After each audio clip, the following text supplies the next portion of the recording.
Ťažko povedať, či sú najlepší, pretože ja som si ten začiatok svojej kariéry v Anglicku fakt užil. Ja som sa snažil násať tú atmosféru, ale je pravdou to, že takú šnúru v podstate, ktorú sme mali počas decembra, kedy sme zbierali čisté kontá a víťazstva, tak takú šnúru som ešte v Anglicku neprežil. Takže z tohto pohľadu sa to môže zdať ako asi najlepšie obdobie, ktoré tu teraz prežívam. Ja myslím, že celé to mužstvo v podstate potrebovalo taký nejaký impuls k tomu, aby sa odrazilo k nejakým takým lepším výsledkom. Samozrejme aj to mužstvo má menej zranených hráčov momentálne, ktorí dokážu jednoducho každý týždeň nastupovať. Ja sám z môjho pohľadu môžem povedať, že sa cítim v lepšej kondícii, pretože predsa len mňa minulý rok trápila choroba, o ktorej sme sa minule spolu aj bavili. Takže som rád, že toto obdobie je za nami a myslím si, že celkovo tak si to sadlo. Myslím si, že chalani v tom období fakt sa chytili a viezli sme sa na takej pozitívnej vlne a nakoniec nás to aj v tabuľke posunulo vyššie. Takže myslím si, že každý si teraz tak nejak užíva to obdobie celkové. Tých zápasov bolo však veľa. Niektorí chalani tiež dostali väčšiu porciu tých zápasov ako iní, takže bolo to náročné, ale keď víťazíte, tak jednoducho vždycky sa všetko dobre zvláda. Nie, nebola tam žiadna nejaká istota toho a ja si myslím, že to tréner ani nikdy asi žiadnemu hráčovi nejak nesľúbi, že teraz máš to svoje miesto garantované a budeš do konca sezóny chytať. Ja samozrejme vždycky musím presvedčiť trénera o tom, že si tú šancu zaslúžim. Ja verím, že som si to svojimi výkonmi v tých predchádzajúcich zápasoch nejakým spôsobom obhájil. Verím, že ten priestor dostanem ešte a takúto garanciu alebo istotu asi žiaden hráč do zmluvy si nedokáže dať. A áno, ten zápas Emirates, pohárový prvý, semifinálový, vyzeralo to tak, že by to teoreticky mohol posledný zápas, ale bola nejaká ponuka oficiálna na stole, ale ja som si sadol so svojím klubom, vyhodnotili sme si tú situáciu spoločne, čo bude pre klub a pre mňa najlepšie a rozhodli sme sa, že bude najlepšie, keď teda zotrvám v klube. Čo mňa teší je, že otvorila sa nejaká otázka predĺženia kontraktu, takže zatiaľ nemôžem povedať viacej, ale môžem akorát povedať, že sme v nejakej komunikácii o možnom predĺžení. Ja myslím, že by to bol asi úplne vrchol tej mojej kariéry, zatiaľ teda, čo môžem povedať v Newcastle. Je to cieľ, ktorý spoločne máme. Vieme moc dobre, že Newcastle už veľmi dlhú dobu čaká na zisk nejakej trofeje a teraz je tu skvelá príležitosť.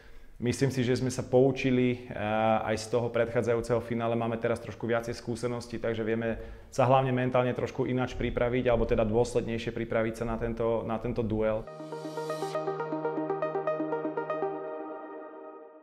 Hlavne sa zmenil ten pohľad verejnosti na to, ako by mal brankár vyzerať. Veľmi sa prikladá dôraz na tú hru nohami, ale na druhej strane všetko to záleží od toho, akým spôsobom to mužstvo hrá, akým spôsobom sa chce prezentovať.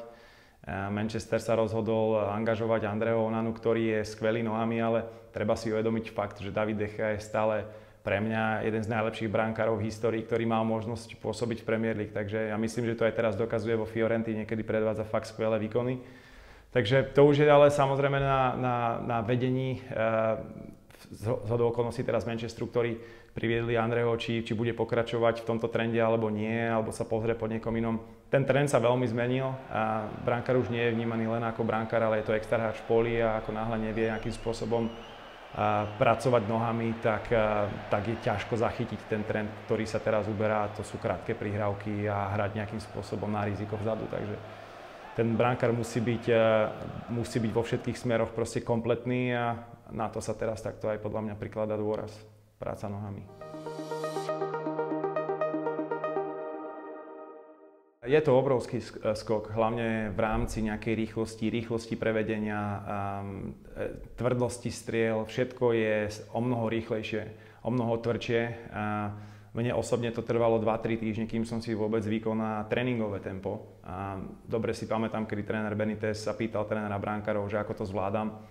A tréner brankárov, zhodou okolností som mal možnosť s ním sedieť minulý týždeň. A mi hovoril, že prvé 2 týždne si nebol úplne istý, pretože bolo pre mňa náročné sa vysporiadať s tou intenzitou, ak by som to takto mohol povedať. A áno, je tam podobný scenár v mojom prípade ako aj s Antonínom, ktorý má možnosť momentálne naskakovať.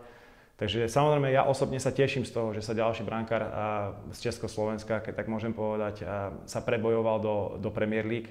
Nie je nás tu veľa, o to sa z toho viacej teším. Na druhej strane on je podstatne mladší ako ja, dostal sa sem podstatne skôr, ale to je trend, ktorý tiež sa udáva teraz. Sú to mladí hráči, ktorí majú perspektívu do budúcna.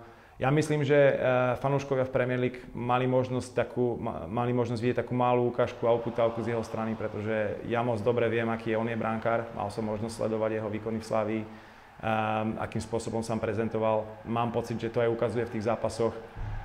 Bude len na ňom, ako zvládne tlak, ako sa bude vedieť vysporiadať aj s nejakými ťažšími momentami. Podľa mňa to je vždycky najťažšie, čo sa týka brankárskeho remesla. Vtedy, keď sa darí, je to všetko fajn, ale ako náhle prídu ťažké momenty, je veľmi dôležité, akých ľudí má okolo seba. Ale myslím si, že jeho mentálne nastavenie je dobré, je to sebavedomý chalan. Aspoň teda, čo som mal možnosť vidieť podľa jeho prezentácie, či už na ihrisku, alebo aj mimo. Takže držím mu palce, aby sa presadil, aj keď to určite jednoduché nebude mať, pretože má zdatného konkurenta. No, ale tak verím, že sa podarí.